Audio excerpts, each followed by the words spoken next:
Swayam Prabha. Digital India. Educated India.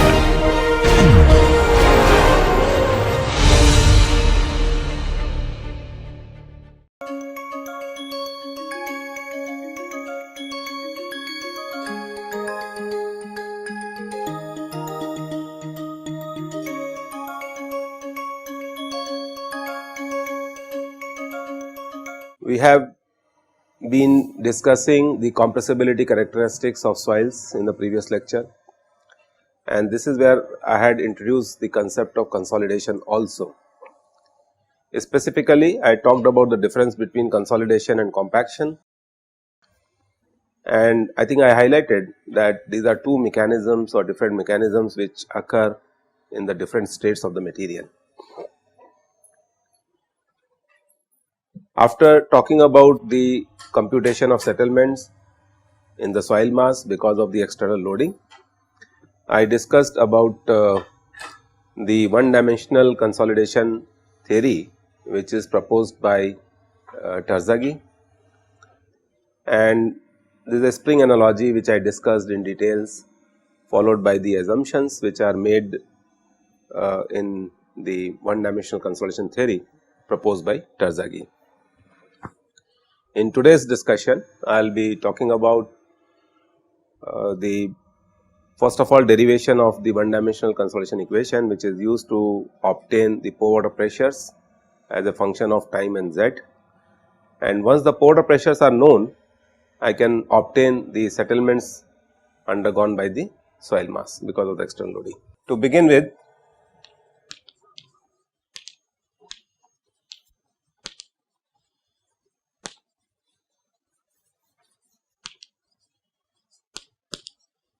let us try to derive the one dimensional consolidation equation.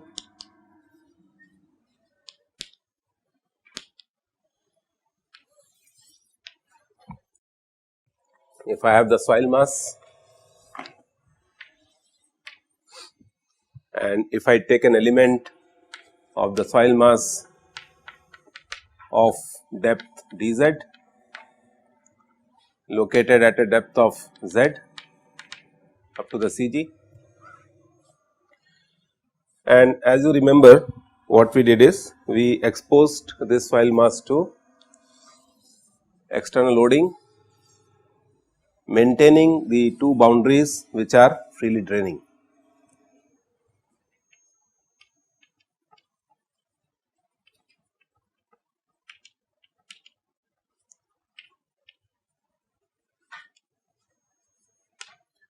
So, this is the boundary number 2 and number 1, and there is an external load which is applied on the system, which is causing delta sigma to occur at this point at the middle of this element. So, if this is dx and the third dimension if I consider to be dy, because of the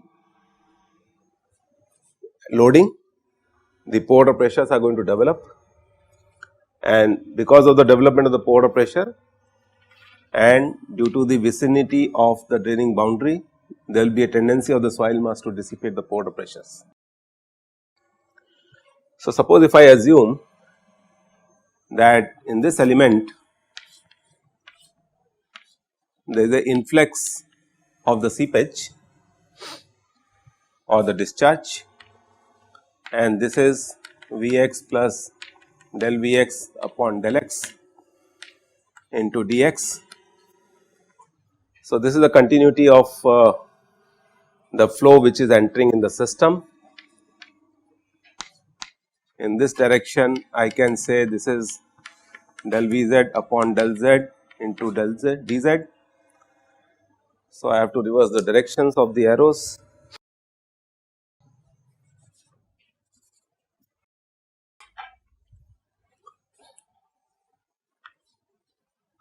So, this is Vz and this is a discharge which comes out. I can consider this element as a 3-dimensional element the way I have shown earlier, and this axis is dy. I can write that is dV by dt is the change of volume. So, let me put this as capital V. So, this is the capital V, which is the volume of the element of the soil. I can prove that this dV by dt equal to velocity into the area. So, that means del Vx upon del x into dx multiplied by dy dz plus del velocity, these are all velocities,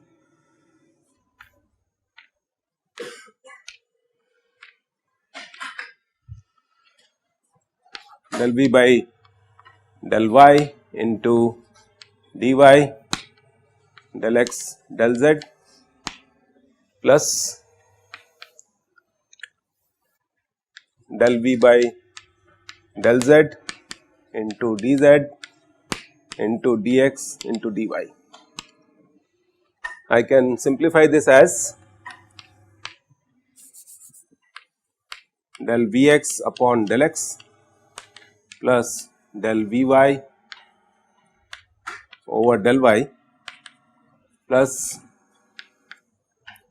del Vz over del z into dx into dy into dz. All right.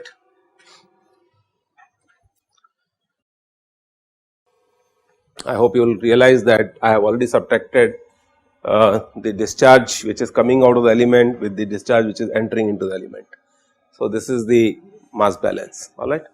Otherwise, this will be Vx plus this term multiplied by dy dz minus this term. Now, if I consider that the soil element is incompressible, under that condition what is going to happen? This will be 0, all right.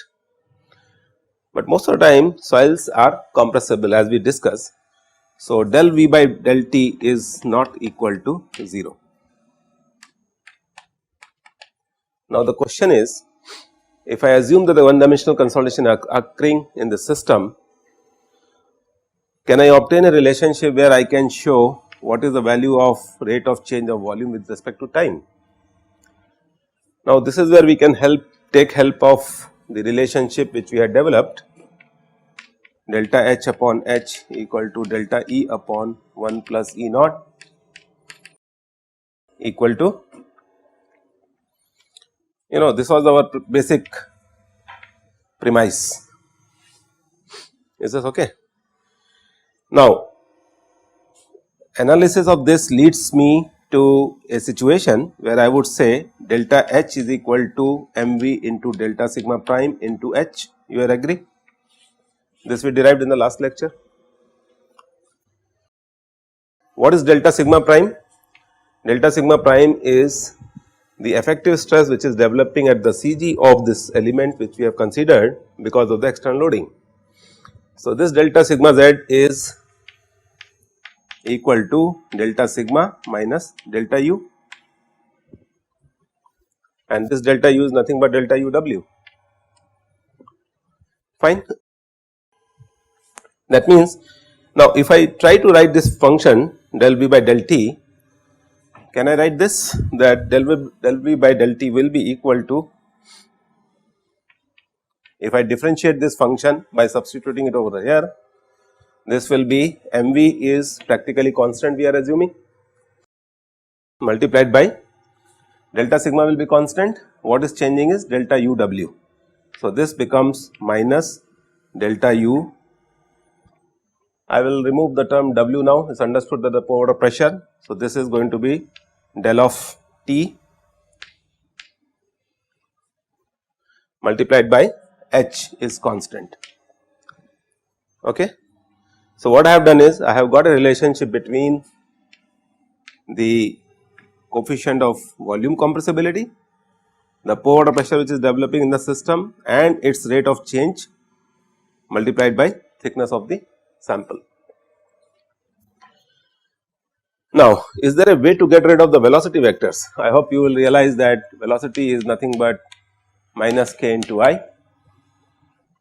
So, I can write this as minus k into del h upon del x, where h is the head, and this can be written as minus k over gamma w into del u by del x.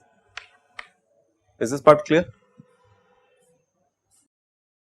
Because h is equal to gamma w into h into gamma w is equal to u, pore pressure.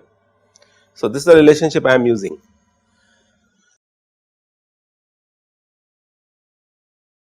So, if I substitute it over here, I can, and if I assume a one dimensional situation, your other terms will disappear, and this is the volume term of the element. I can write that minus k upon gamma w into del u by del x into volume, alright, and what we are doing is we are taking derivative of this function. So, this function has to be differentiated with respect to x. So, this will be equal to minus mv del u by del t into h. Is this okay? So, this is your rate of change of volume with respect to time we have obtained. Now, this is also going to be a function of volume, because in one dimensional we have written like h. So, what I can say is that del u by del x square into k upon gamma w, this will be equal to mv into del u by del t. Now, this expression is of some use to us. What we can do is we can write this as del u by del t equal to k upon mv into gamma w into del u square by del x square.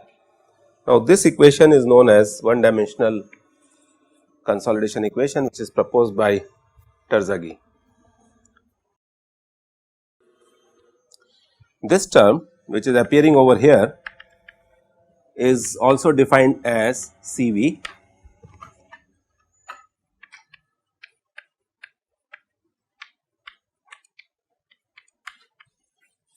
So, where Cv happens to be the coefficient of consolidation.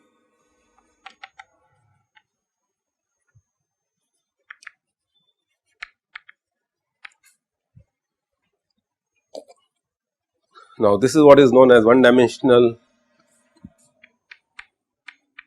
consolidation equation,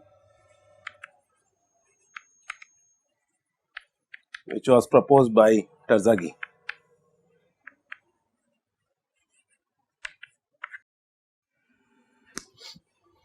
Now, interesting thing here would be this is a transpose in the one dimensional case. So, this volume in 3 dimensional is volume. This has to be multiplied by area of cross section, because this equation is valid for delta h upon h. Remember, area of cross section is constant. So, I can say this is area and this is also area. So, this becomes del v by del v. This is how your this volume term gets cancelled with this volume term. Okay. This is one dimensional case, we are talking about only height, area of cross section of the sample remains constant. So, what we have done is we have obtained the one dimensional consolidation equation, and now to understand that what we should be doing with this equation. Number 1, what is the form of this equation? So, suppose if I say del square u by del x square multiplied by Cv equal to del u by del t. Truly speaking, if I solve this expression or this equation, I hope you understand what is second law of Fick's or the Fick's second law. You must have come across somewhere, is it not? So, this is U, the pore pressure. I can substitute it with the concentration, I can substitute the temperature or whatever you want, and then this is your second order Fick's equation. So, truly speaking, U is a function of x and t. Fine. X happens to be incidentally the z. So, to make it more apt to our discussion, I will say this is z comma t. In simple words, the one dimensional consolidation equation is the value of pore water pressure at a given time and at a given depth in the soil mass. So, that means if I consider a given point at a given time, because of the external loading, whatever pore water pressure is developing in the system is depicted by one dimensional consolidation equation. Is this part clear? So, what we have to do is we have to solve this differential equation to get u. So, this is the first objective. When we solve this u as a function of z and t, I have to apply some boundary conditions. What will be the boundary conditions? The moment I apply load, because of the hydraulic conductivity, and this is saturated soil. So, the assumption is the moment you apply load, delta sigma gets generated, and this delta sigma is at t equal to 0, initial condition. So, delta sigma is equal to, or it is generating delta u. Now, if my initial value of u is 0, delta u is nothing but u. So, this becomes u initial, and if I say minus of this, so basically delta u is nothing but the ui term. Initial pore water pressure is 0, clear? This is the first equation which I am having. Now, this is existing at z equal to 0 at this boundary as well as at this boundary, because both the boundaries are draining. So, this is t equal to 0, delta sigma equal to this, and delta u equal to ui in the entire domain. So, this will be less than equal to d. Normally, we define the thickness of the layer as 2 times d for a specific reason. I will tell you why. So, if the thickness of the layer is 2d, so the boundary condition is going to be z less than equal to 0 in the entire domain. The physical significance of this is the moment you compress the whole system by applying external loading, the initial pore water pressure develops, which is equal to the delta sigma value, and at t equal to 0, the entire system shows a constant pore water pressure. Alright, this is the initial condition. So, that means if I want to plot, let us say this is z, and suppose if I plot pore water pressures. So, in the initial condition, what is going to happen is the value of pore water pressure which is developing here as well as here is going to be a constant. I hope you agree with this. So, this is what is equal to ui. The moment you applied the pressure, the pore water pressure is equal to ui at t equal to 0. Now, what is going to happen? Something intermediate is going to happen at t equal to t, let us say. Very difficult to estimate. Or if I want to estimate what is the value of pore water pressure at a time, at this time, what I will have to do is I will have to solve this expression. So, this is what fzt would be, intermediate state. The third state is when I say t is tending to infinity. So, the moment you say T tending to infinity, what is going to happen? Because these two are drainage boundaries, the pore pressures at this point in the soil mass and at this point in the soil mass is definitely going to be 0, and the pore pressure is going to be completely 0 because T is infinity. That means the other bound of the plotting would be u equal to 0, which is T tending to infinity, and this is the case when you have T equal to 0, initial case. Is this part clear? In between, what is going to happen? Let us try to discuss. What is the form of this equation? What type of equation is this? It is a parabolic function, alright. So, that means in between whatever is going to happen is a parabolic distribution of u as a function of z and t. So, suppose if I consider the line of symmetry of the sample,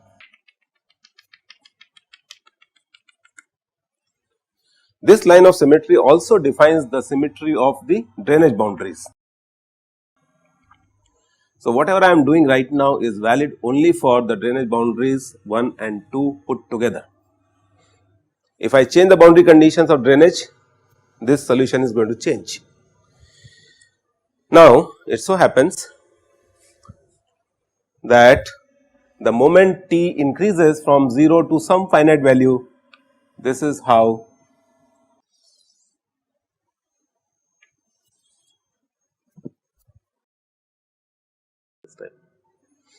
so this is how it is going to look like.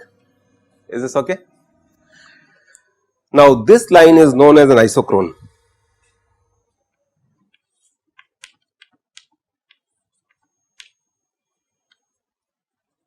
Isochrone. What we have done is, we have just represented the u as a function of depth for a given time. So, this boundary, please remember, corresponds to t equal to 0 and this boundary corresponds to t tending to infinity. Alright. So, these are isochrones. As time progresses, what will happen? The isochrones will keep on shifting towards the left hand side.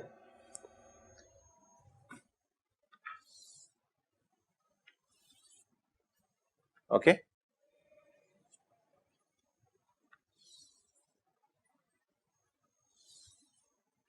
So, in this direction the time is increasing.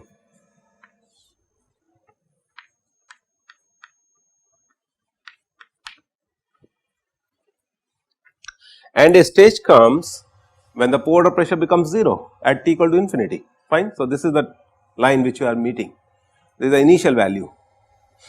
So, what is the interpretation of these isochrones? If I consider a point over here on this graph or on this curve, can you tell me what this point is going to correspond to? This point is nothing but this equation. Where is the z? This is the z, and where is the time? This isochrone corresponds to a certain time. Okay. So, at this point the pore water pressure is this value.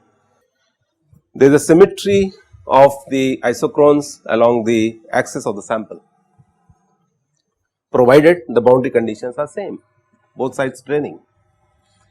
Now, if I draw a tangent over here, what is this going to give me? And if I draw a tangent over here, what I am going to get? Del u by del z at a given t. What is del u by del z? Velocity vector. Got it? So, this is the velocity of the water which is present in the pores at this point, and what is the direction? It is moving up, this is moving down because there is a free draining condition here, there is a free draining condition over here. At this point what is happening? If I draw a tangent, this is a velocity vector and this is a velocity vector. Okay. So, this is the interpretation of the isochrones. There is one thing more which we would like to discuss about the isochrones and how they can be utilized in day to day practice of geotechnical engineering. I hope you are realizing one fact, that isochrones are nothing but a form of a solution in the graphical form of this equation, and ultimately as t tends to infinity starting from t equals 0, isochrones are also going to tell you how the consolidation process is occurring. That means, if I draw a lateral horizontal line, suppose here, now this is the value of, out of so much of the pore pressure, look at this, x axis is u I, alright. Suppose certain, this is the value of u. Now what is remaining is ui minus u. That means, if I want to define a term degree of consolidation,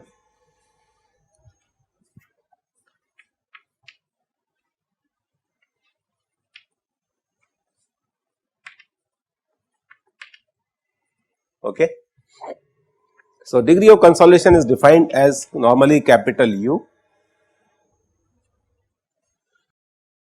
and this is equal to the total amount of pore pressure which is available to get dissipated to the one which is remaining. So, I will be defining this as ui minus u over ui. Have you understood this? Now, this can be written as 1 minus u upon ui. Imagine that I wanted to find out what is the settlement undergone by a soil mass because of the external loading of known properties like K, MV, initial void ratios, gamma D, and all these things are known, moisture contents, saturation is 1 because we have saturated the sample, okay. All these properties are known. What I have to do is, I have to get the values of pore pressure as a function of Z and T. Is there any other way to do this rather than going for all these mathematical analysis experimentally? Yes, there is a way. Ultimately, what I am measuring is pore pressures, which we have measured until now in several cases. So, what I have to do is, I have to just insert several piezometric tubes all along. Is this okay? And whatever amount of pore pressure comes over here, I can use this for drawing these contours. It is very difficult to conduct this type of experiment because the size of the piezometric tubes is quite big, and the size of the sample, if you remember, is hardly 25 mm in the laboratory. But suppose if you want to see what is happening in the field, you can insert these type of potentiometers or sort of capillary tubes, and you can obtain what is the pore pressure which is developing because of the external loading. So, you are free to do whatever you want to do. The most interesting thing which we have got from this simple analysis is, first of all, the equation, its nature. The solution of this equation is going to give me the pore pressure, and using this pore pressure I can find out the degree of consolidation. Now, degree of consolidation is going to tell me how much the settlement of the system has occurred. That means, degree of consolidation can also be defined as, suppose if I remember, suppose if I extend this analysis to E sigma prime curve, starting from E naught I attain E f, and corresponding to E naught the sigma is sigma naught prime and this is sigma f prime, okay. So, this is a sort of a situation where I can say E f minus E naught this will be in the denominator, and something intermediate which I can define as Et will be coming over here. So, this is another equation which I can use for defining the degree of consolidation. Is this okay? That means the void ratios at a given time minus initial void ratios upon EF minus E naught. I hope you understand EF is going to be lesser than E naught, ET is going to be lesser than E naught. So, negative negative will cancel out, and this will become E naught minus ET upon E naught minus EF. So, there are several ways of doing this. Now, let us complicate this function a bit, because in real life these type of boundary conditions are rare. So, what we have discussed until now is the laboratory setup, where if you remember we had taken a consolidometer ring, we call it as a oedometer ring, we kept the specimen there, we put 2 porous stones there, saturate the entire thing, apply the external load, clear. So, this equation is specifically simulating what you did in the laboratory. If the sample or the specimen in the water bath can be maintained at elevated temperature, if I do the whole exercise by increasing the temperature of the sample, now we have a coupled effect. You agree? No, you are not asking. This is what people are doing in the Western world. Is this okay? THMC of everything. That means this whole test has been done under STP, standard temperature pressure conditions. I can raise the temperature of the sample to certain value and I can see what is going to happen to the consolidation, how the pore pressures are going to change. So, those of you who might get a chance to work in thermoactive structures would be still analyzing the whole thing. Only thing is that you would become a function of temperature also, and that becomes a coupled phenomena which is complicated. So, at undergraduate level you are not supposed to learn all these things.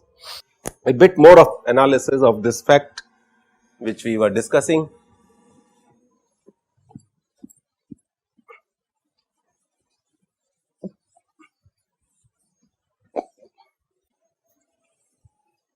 So, at t tending to infinity, what is going to happen? The value of u tends to 0, and this is going to happen only for z equal to 0 and z equal to 2d, because in between we are not sure about what is happening. So, we have to do it either analytically or experimentally. Now, suppose if I say here we have well defined distribution of the pore pressures. Now, if I say that the u is a function of z, I do not know what type of variation of the pore pressures is. So, I can also write this